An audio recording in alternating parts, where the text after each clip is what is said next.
TikTok kitchen and ব্লগের পক্ষ থেকে আপনাদের স্বাগত জানাই। আজকে দেখুন মঞ্জু কি রান্না করেছে। সবচেয়ে সুন্দর এবং সহজ রেসিপি ইডলি রান্না করেছে। ইডলির সঙ্গে দেখুন চাটনিটা কি সুন্দর হয়েছে।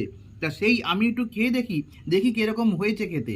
আর আপনারা যদি সম্পূর্ণ এর ভিডিওটা দেখতে চান তাহলে শর্ট ভিডিওর নিচে বড় ভিডিওর লিঙ্ক দেওয়া থাকবে, সেখান থেকে দেখে নেবেন। এখন একটু বন্ধুরা আমি একটু খেয়ে দেখি কীরকম হয়েছে।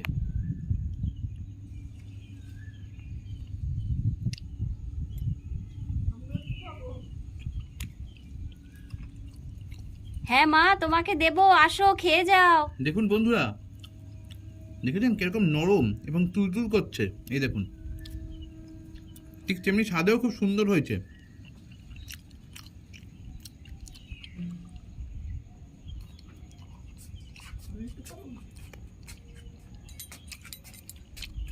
স্বাদটা খুব সুন্দর হয়েছে।